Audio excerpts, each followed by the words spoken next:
The night sky above Montana wilderness sparkled with unusual clarity.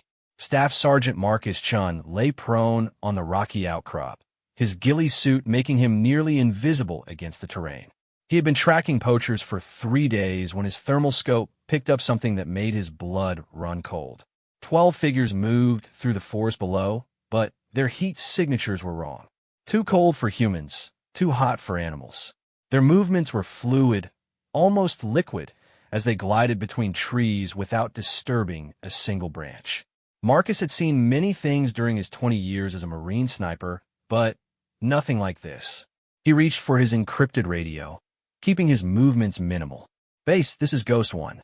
I have unknown contacts. Grid reference 7794. Request immediate." The radio died. Not just static or interference. Complete silence. Marcus checked his equipment. Everything electronic was dead.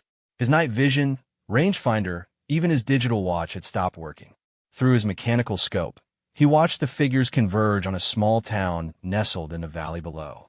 Riverside had maybe 3,000 residents. Good people who wouldn't know what hit them. The beings moved with purpose, setting up what looked like weapons at strategic points around the town perimeter. Marcus's training kicked in. No radio meant no backup. No electronics meant old-school warfare. He smiled grimly. His grandfather's Winchester Model 70 rifle suddenly felt very appropriate. The .300 Winchester Magnum rounds would have to do. The alien assassins, because what else could they be, began their operation. One raised a device that shimmered with purple energy. The streetlights in Riverside flickered and died. Cars stopped in the middle of roads. The town plunged into darkness. Marcus loaded a round into the chamber. The mechanical action was nearly silent, but one of the figures turned its head in his direction. Even from 800 meters away, Marcus could see its eyes glowing amber in the darkness. Not human. Definitely not human. He had to make a choice. Reveal his position and try to stop whatever they planned, or remain hidden and watch his fellow humans die. For Marcus Chun, it wasn't really a choice at all. The crosshairs settled on the figure holding the purple device. Marcus controlled his breathing, feeling the rhythm of his heartbeat. Between one beat and the next, he squeezed the trigger. The rifle barked, shattering the silence. The bullet flew true, striking the alien device. It exploded in a shower of sparks and purple fire. The figure holding it stumbled backward, dark fluid leaking from where shrapnel had pierced its armor.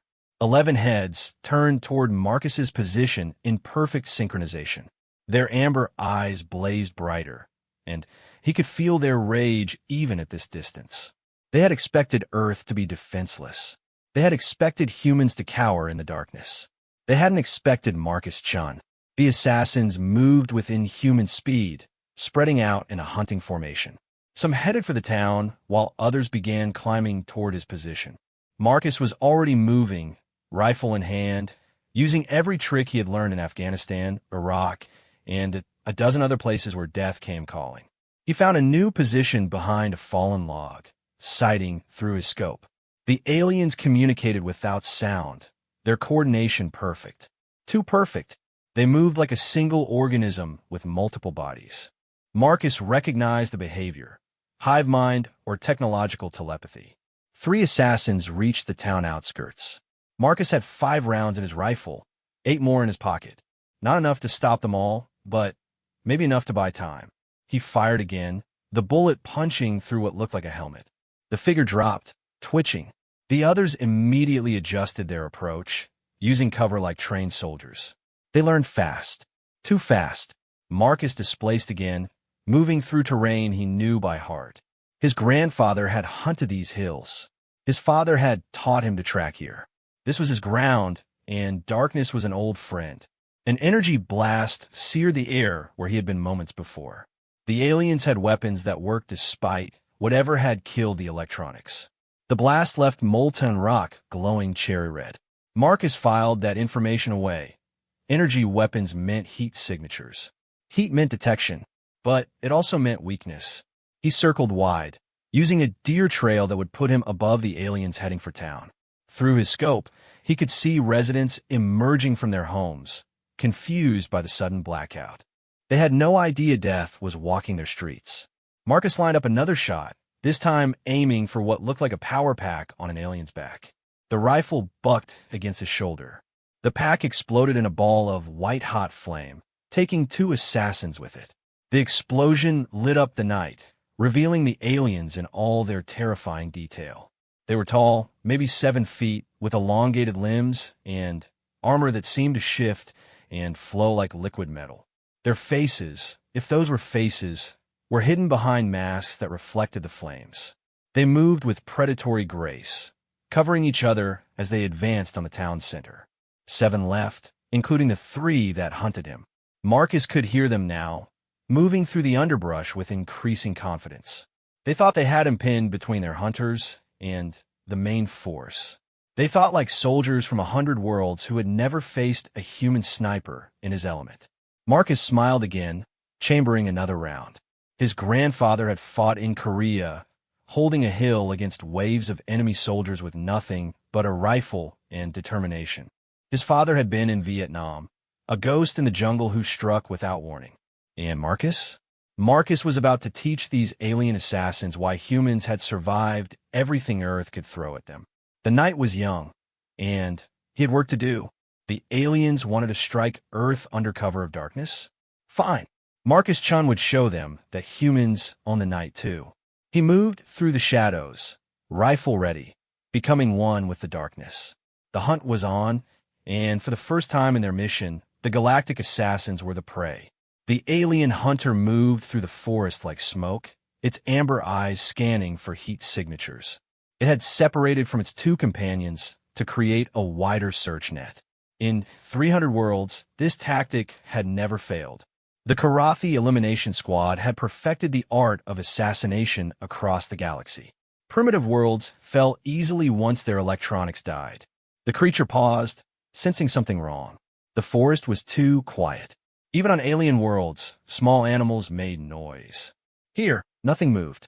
Its enhanced hearing picked up the faintest sound, a slight scrape of metal on stone.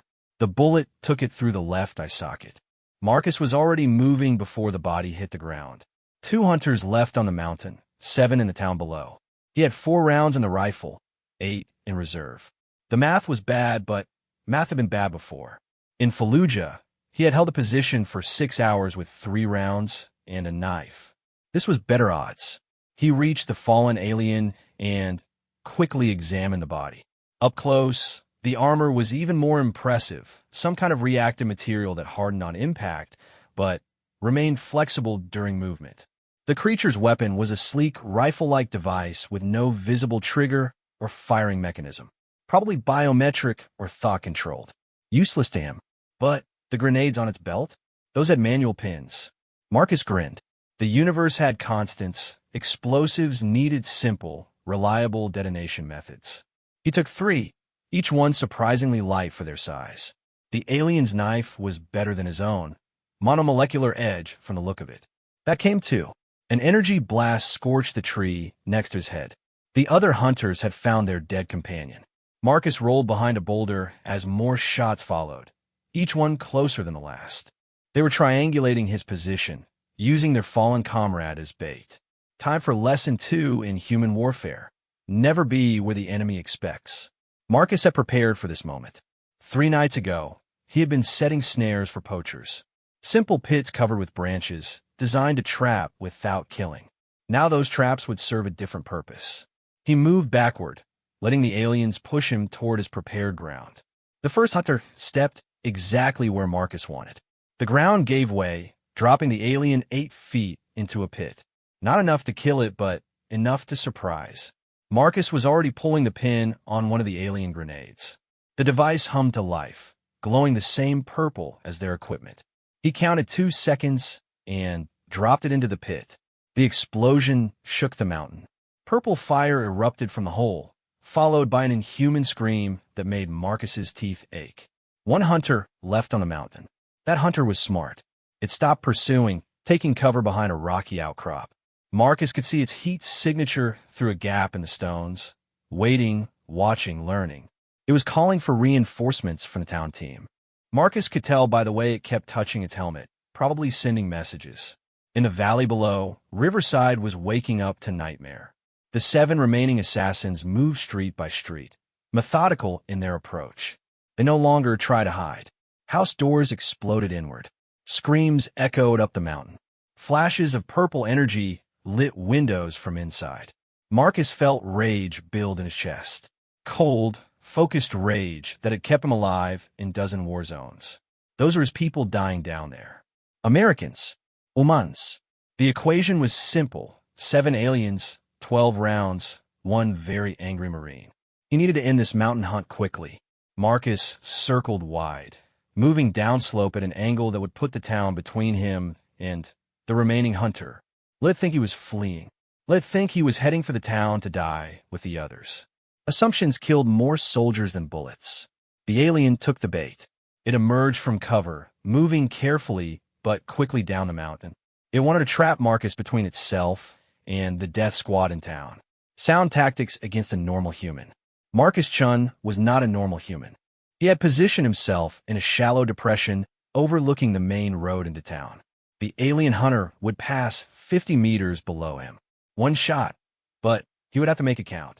The creature was alert now, weapons sweeping in controlled arcs, using cover like a professional. Marcus waited.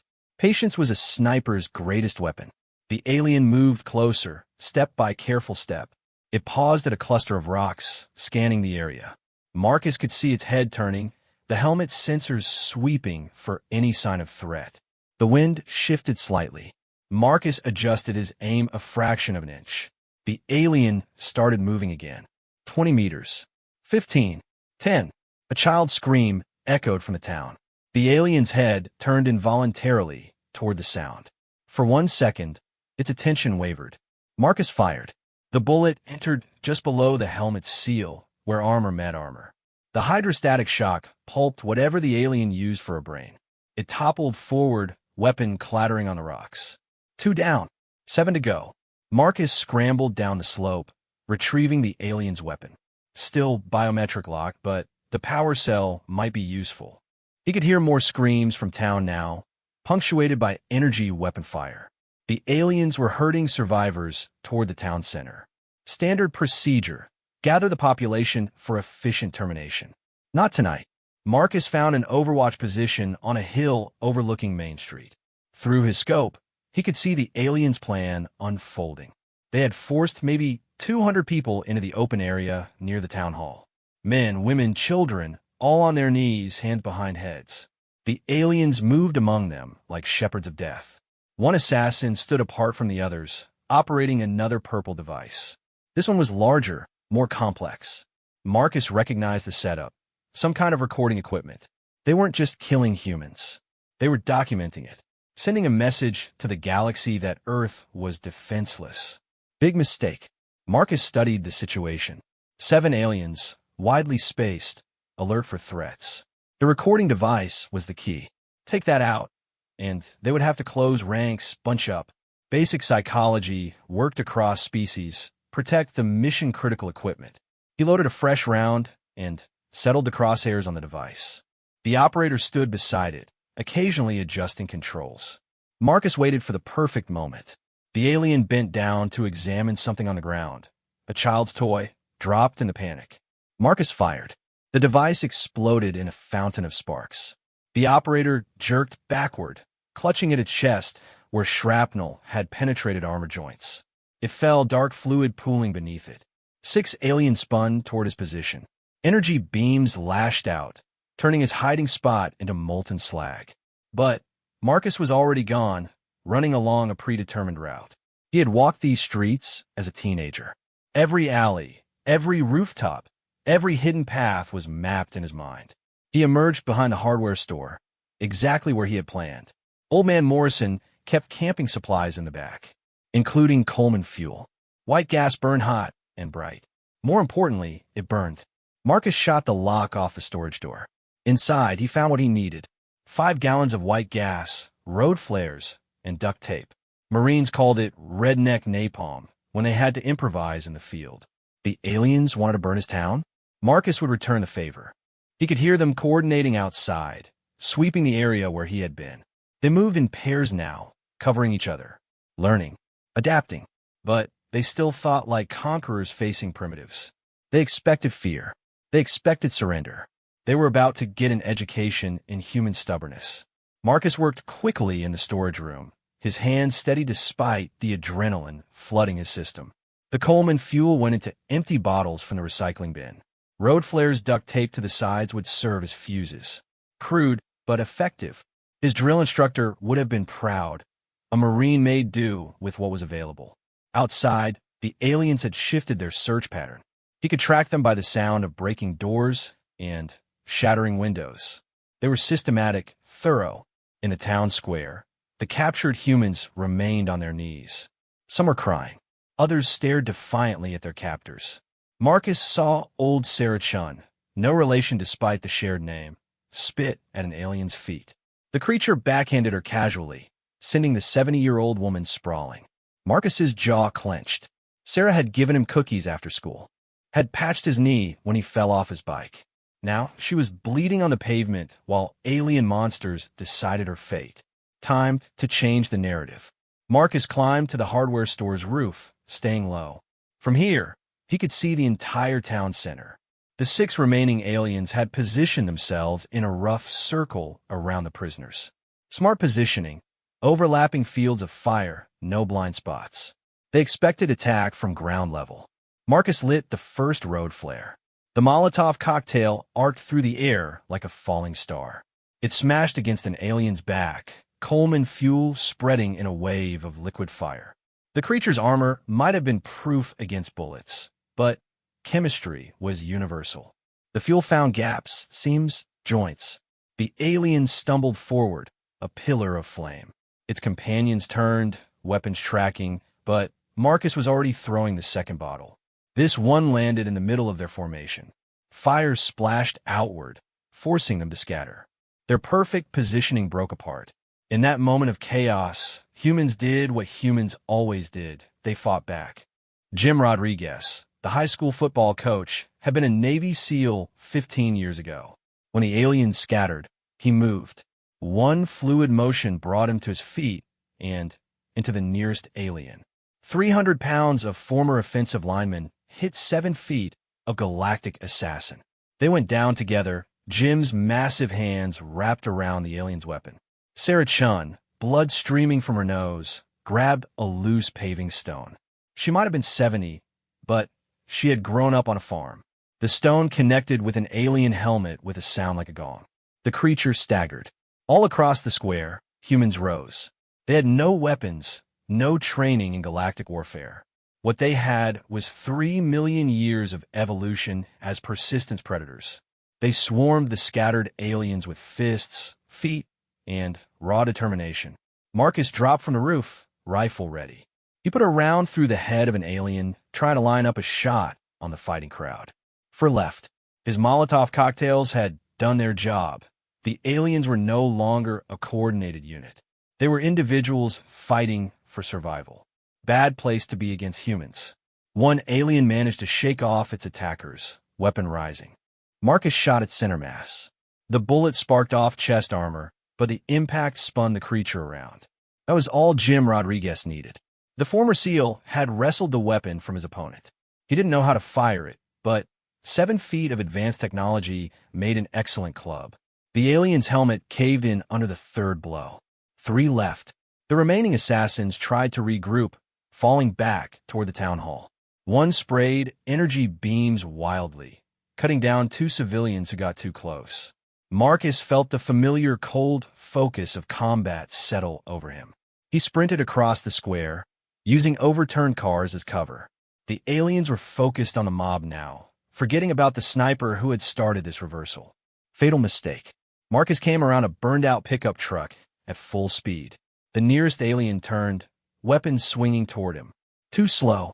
Marcus drove the borrowed monomolecular knife up under its chin, through whatever soft tissue connected helmet to chest armor. The blade went in like it was cutting warm butter. Dark fluid sprayed across his face, burning like acid. He ignored it, already moving to the next target.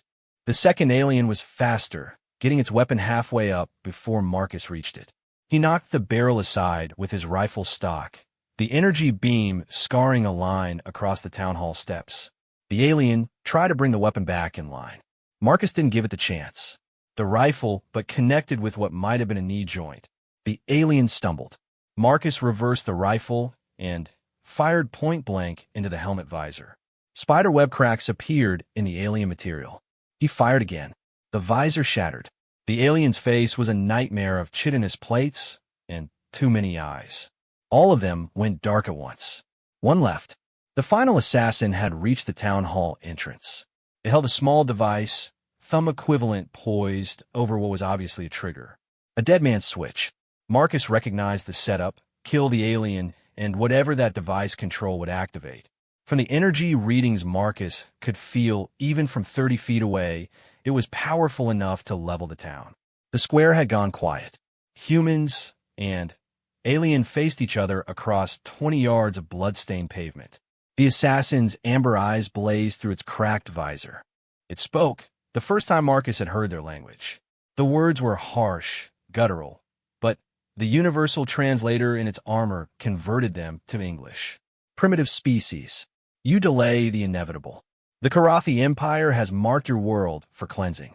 Others will come. Hundreds. Thousands. Your defiance means nothing. Marcus lowered his rifle slowly. Around the square, humans watched in silence. Some still held improvised weapons. Others supported wounded friends.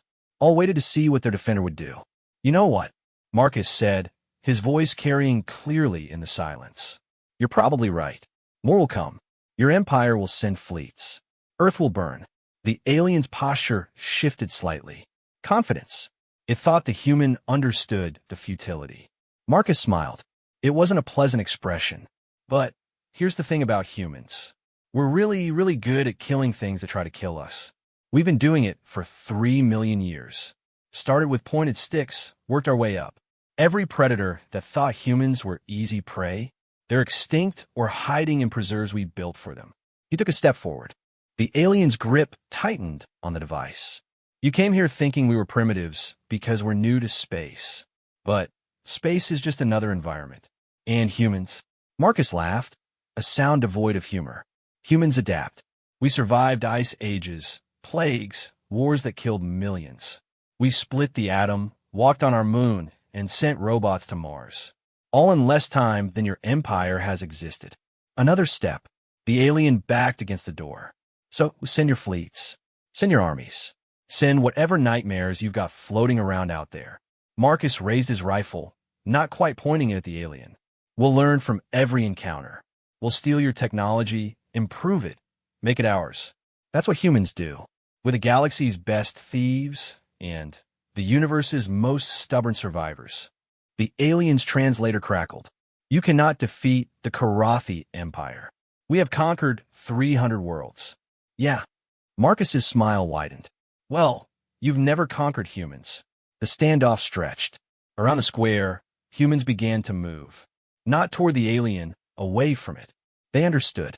Marcus was giving them time to clear the blast radius. Parents grabbed children.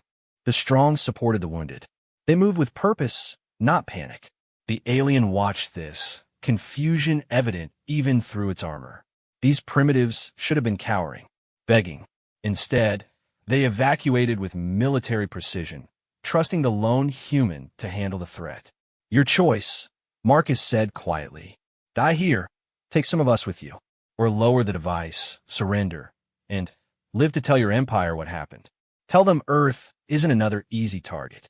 Tell them humans don't break. The silence stretched between them. In the distance, a child coughed. Someone whispered a prayer. The alien's eyes flickered between Marcus and the retreating civilians. Then, slowly, its hand moved away from the trigger. The alien set the device carefully on the ground, its movements slow and deliberate. Marcus kept his rifle ready, but not aimed. No need to spook a surrendering enemy. The creature straightened, all 7 feet of advanced galactic warrior reduced to prisoner status by one determined human and a town that refused to die quietly. Kick it over here, Marcus ordered. The device skittered across the pavement. He trapped it under his boot without taking his eyes off the alien. Now the weapon. Slow. The alien complied. Around the square, humans began to emerge from cover. They moved cautiously, like wolves circling wounded prey. Jim Rodriguez still held the alien weapon he'd claimed, learning its weight and balance. Sarah Chun pressed a torn piece of her shirt to her bloody nose, eyes never leaving the last assassin.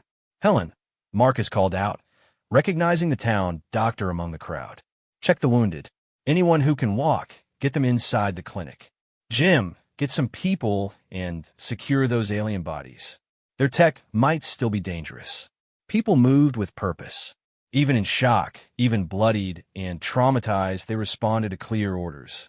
Humans were social creatures, and crisis brought out both their worst and best traits. Tonight, Marcus was seeing their best. The alien watched this organization with what might have been surprise. Its translator clicked. "You are military. Special forces. Marine sniper," Marcus confirmed. "Retired. Sort of. Now shut up unless I ask you something." Young Tommy Chun, Sarah's grandson, approached with a coil of heavy chain from the hardware store. "Smart kid. Regular restraints might not hold an alien." Marcus supervised as several men wrapped the chain around the creature, binding its arms to its torso. The alien didn't resist, but its eyes tracked every human movement. "Why Earth?" Marcus asked once the alien was secured. 300 worlds conquered, you said.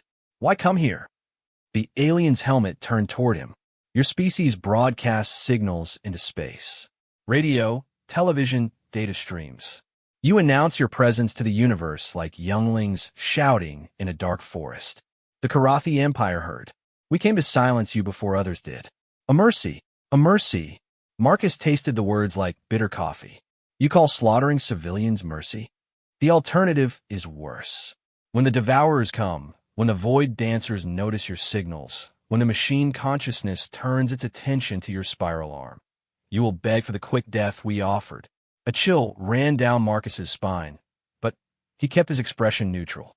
First rule of interrogation: never show weakness. Sounds like the galaxy's a dangerous place. Good thing humans are dangerous too. The alien made a sound its translator couldn't convert. Maybe laughter, maybe disgust. One warrior does not make a species dangerous. You surprised us because we expected sheep. Next time, the Empire will send proper forces. Warships. Titan-class destroyers. Your world will burn from orbit. Maybe. Marcus crouched down, bringing himself to eye level with the seated alien. But here's what you're missing. I'm not special. Every human you face tonight, they're not special either. Jim there? High school coach who sells insurance. Sarah? Retired librarian. Tommy's 14 and wants to be a video game designer. He gestured at the square, where humans tended wounded and collected alien technology with careful efficiency. We're all like this. Every single human. Push us, and we push back. Threaten our families, and we become something you can't calculate. We're not wolves or sheep. We're humans. And that should terrify you. The alien fell silent. Around them, Riverside began to reorganize. Someone had found battery-powered lanterns, casting pools of warm light.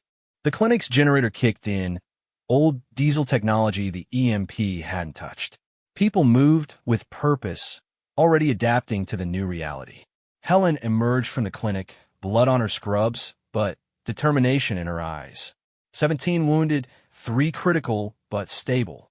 We need medical supplies from the hospital in Bozeman. Roads are blocked, someone called out. Cars are all dead from that pulse thing.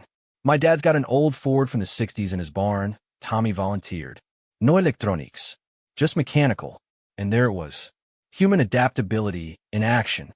Problem identified, solution proposed, implementation beginning. The alien watched this with those amber eyes, and Marcus could almost see its worldview shifting. You said others would come, Marcus said. These devourers and void dancers. Tell me about them. Why should I help you? Because you're alive. Because despite everything, we didn't tear you apart. Because maybe, just maybe, if Earth survives what's coming, we'll remember who warned us. Marcus paused. Or because I'll hand you over to Sarah's knitting circle, and, trust me, you don't want that. Sarah Chun smiled sweetly from across the square, still holding her bloody compress. Her free hand gripped a particularly nasty-looking piece of rebar. The alien's translator bust. The Devourers are a hive mind species from the galactic core. They consume biological matter to fuel their expansion. Entire worlds stripped of life in days. The Void Dancers, it paused, are worse. They exist partially in subspace. Reality bends around them. Weapons pass through them like smoke. But their touch unravels molecular bonds. And the machine consciousness, artificial intelligence that achieved singularity 3,000 years ago. It converts organic species into computational substrate. Uploaded minds serving its expanding network. The Karathi Empire has fought it to a standstill in the Magellanic Cloud, but if it notices Earth, Marcus stood, processing the information. The galaxy wasn't just dangerous. It was a nightmare of predatory species and existential threats. And Earth had just announced itself like a lamb in a wolf convention. How long do we have? Your signals have been traveling for less than 200 years. Most dangerous species are distant. But news of Karathi defeat here will spread. Others will come to test Earth's defenses. Months, perhaps. A year at most. A year. Marcus looked around at his town, his people. They had no idea what was coming. Humanity had no idea. But they'd survived this night. They'd looked at galactic killers and refused to bow. That had to count for something. His radio crackled to life. The EMP effect was wearing off. Soon, communications would return. The world would learn what happened in Riverside, Montana. Governments would mobilize. Scientists would study the alien technology. Humanity would do what it always did: adapt, learn, overcome. Jim, Marcus called out. Get that alien tech collected and secured. Helen, as soon as communications are up, contact the CDC and tell them we need a full biological containment team. We don't know what pathogens these things might carry. He turned back to the alien. You go to help us. Everything about your technology, your empire, these other threats. You're going to tell us all of it. And if I refuse? Marcus smiled, and this time it reached his eyes. Then you get to explain to your empire how one retired Marine and a bunch of civilians took out your entire kill team. How you surrendered to primitives. How Earth's backwater nobodies made the Karathi Empire look like fools. The alien was quiet for a long moment. Then, your species is insane. Nah, Marcus said, checking his rifle. Dawn was coming, painting the mountains gold. We're just human. And now the galaxy knows it. In the distance, a helicopter appeared. Someone had found one old enough to lack vulnerable electronics. Help was coming. The word would spread. Earth would prepare. And when the next wave came, they'd find humanity ready. Marcus looked at the rising sun and allowed himself a moment of satisfaction. They'd won the first round. The war for Earth's survival had begun, and humans had drawn first blood. The galaxy had no idea what it had just awakened. 6 months after the Riverside incident, Earth was a different world. Marcus Chun stood in the command center of humanity's first orbital defense platform, watching the blue marble turn slowly below. The retired Marine sniper had become something he'd never expected: humanity's first xenological warfare instructor. The captured Karathi assassin, who had eventually identified itself as Vex High, proved surprisingly cooperative once it understood humanity's nature. Not out of loyalty to Earth, but from a warrior's respect and a pragmatist calculation. If Earth survived what was coming, having aided its defense would ensure better treatment than being remembered as an enemy. Contact signature detected, Lieutenant Sarah Park announced from her station. The young officer was one of thousands who'd joined Earth Defense Force after Riverside. 40,000 kilometers and closing. Configuration matches Karathi Scout profile. Marcus touched his earpiece. All stations, this is Overwatch. We have probable hostile contact. Execute Defense Protocol 7. Across Earth's orbit, humanity's improvised fleet responded. Old satellites retrofitted with railguns. Mining ships equipped with nuclear warheads. The International Space Station, now bristling with weapons reverse-engineered from Karathi technology. Humanity had taken to space warfare like they'd taken to every other kind, with determined ingenuity and violent creativity. The scout ship dropped from hyperspace, its sleek form immediately broadcasting on multiple frequencies. Marcus recognized the Karathi battle cant from Vexai's lessons. It translated roughly to surrender or face annihilation. The Empire's justice is absolute. Sir, Park said, should we respond?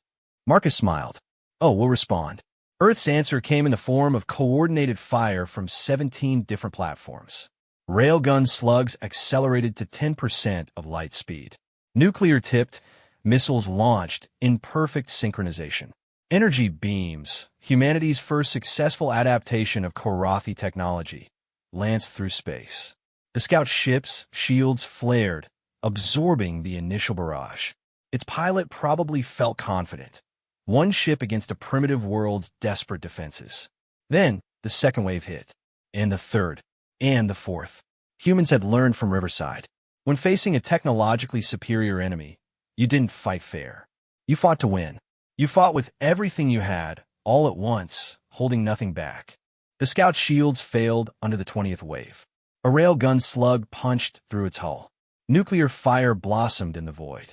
In 12 seconds, the Karathi scout went from confident predator to expanding cloud of debris. Splash 1, Park reported. No escape pods detected. Marcus felt no satisfaction. This was just a probe, testing Earth's defenses. The real fleet would come soon. But humanity had bought time and sent a message. His wrist display chimed. A secure call from Earth. Marcus accepted, and General Patricia Wong's face appeared. The former Air Force commander now led Earth Defense Command. Good work, Overwatch. How's our guest reacting? Marcus glanced at the corner of the command center where Vexai stood in modified armor, observing the engagement. The alien had become an invaluable advisor, teaching humans about galactic politics, technology, and threats. Its price? Asylum on Earth when its own empire eventually fell. I believe its exact words were impossible, followed by some untranslatable profanity, Marcus reported. Wong smiled grimly. The president's about to address the United Nations. Earth Unity Accords are ready for signing. Amazing what an alien invasion does for international cooperation. It was true. In 6 months, humanity had achieved what centuries of diplomacy couldn't. True global unity. Old enemies worked side by side. Resources flowed where needed without regard for borders. Earth's industrial might had pivoted entirely to defense. Every nation, every person understood the stakes. There's more, Wong continued. Deep space monitoring picked up signatures. Not Karathi. The energy patterns match what Vexai described as Devourer Scout organisms. Marcus's blood chilled. If the Devourers had noticed Earth, how long? Best estimate? 8 months before scouts arrive. If they like what they find, the Hive fleet follows within a year. Marcus closed his eyes. They'd known this was coming. Earth's signals had been spreading through space for too long. The Karathi had been just the first. Now others circled like sharks, smelling blood. There's another way. Marcus turned. Vexai had approached, its translator rendering its words in perfect English now. Months of interaction had refined the translation algorithms. Explain, Wong said from the screen. The galaxy respects strength. You defeated a Karathi kill team, destroyed a scout ship. This marks Earth as dangerous prey, but prey nonetheless. The alien's amber eyes fixed on Marcus. Unless you become predator first. Go on, Marcus said. The Karathi Empire maintains emergency supply caches throughout this sector. Hidden, automated. I know their locations. If Earth captures these caches, you gain weapons, ships, technology. More importantly, you gain reputation. The primitive world that raids Karathi territory? That changes the narrative. Wong leaned forward. Why help us take down your own empire's resources? Because the empire is dying, Vexai said simply. The machine consciousness advances every year. The devourers grow bolder. The void dancers probe deeper into material space. The Karathi will fall within a decade. But Earth? The alien gestured at the debris field outside. Earth might survive. You adapt faster than any species I've encountered. You turn weakness to strength. You weaponize determination itself. Marcus exchanged looks with Wong. It was risky. Attacking Karathi caches would escalate from defense to offense. But Sitting still meant death by 1,000 probes. I'll need volunteers, Marcus said. This won't be Earth Defense Force. This is behind enemy lines. No backup, probably no return. You'll have them, Wong assured him. Half the planet wants to take the fight to the stars. The question is, can we build ships fast enough? We don't build, Vexai said. We steal. The first cache has 3 patrol craft. Older models, but functional. Take those. Use them to raid the next cache. Each victory brings more resources. Snowball effect, Marcus murmured. Start small, grow fast. He looked at the alien. You come with us? Fight against your own kind. My kind sent me to die on a world they thought defenseless. I owe them nothing. Vexai paused. Besides, I want to see what humans become. In 300 conquered worlds, the Karathi never faced a species like yours. You interest me. Over the next weeks, Marcus assembled his team. Not Earth's best soldiers. Those were needed for planetary defense. He chose wildcards, survivors, people who'd proven themselves when the rules stopped mattering. Jim Rodriguez, the football coach who'd beaten an alien to death with its own weapon. Now he studied Karathi close combat techniques with frightening enthusiasm. Dr. Yuki Tanaka, whose emergency surgery on Karathi wounded had given humanity its first insights into alien biology. She'd become Earth's leading xenobiologist through trial and error. Tommy Chun, no longer 14, but hardened by months of training. The kid had an intuitive grasp of alien technology that bordered on supernatural. And a dozen others. Pilots, engineers, soldiers, scientists. Earth's most adaptable, most dangerous humans. They called themselves the Void Wolves, predators who hunted between stars. The night before departure, Marcus stood in the riverside town square. They'd built a memorial where the aliens fell. Not for the Karathi, but for the 17 humans who died that night. 17 lives that bought Earth its wake-up call. Sarah Chun found him there, her nose healed but scarred. You're really going out there? Someone has to. We can't just wait for them to come to us. She nodded, understanding in her eyes. My grandfather fought in World War II. He used to say the best defense was making the enemy defend instead. Make them worry about you for a change. Smart man. Marcus. She touched his arm. Show them what humans can do. All of them. Every species that thinks we're easy prey. Show them they picked the wrong fight. Marcus smiled. Count on it. 3 days later, the stolen Karathi shuttle, courtesy of Vexai's access codes, slipped away from Earth. Aboard were 16 humans and 1 alien defector, heading for coordinates no human had ever seen. The first cache was 17 light years away, an impossible distance made possible by stolen technology. As Earth dwindled behind them, Marcus gathered his team. We're not soldiers anymore. We're pirates, raiders, nightmares made real. Every ship we take, every cache we raid, we're buying Earth time and teaching the galaxy a lesson. He looked at each face. Human faces marked by determination and controlled fear. The galaxy thinks humans are prey. Let's show them what happens when prey grows fangs. The ship jumped to hyperspace, carrying Earth's answer to the stars. The Void Wolves were hunting, and the galaxy would never be the same. Behind them, Earth prepared.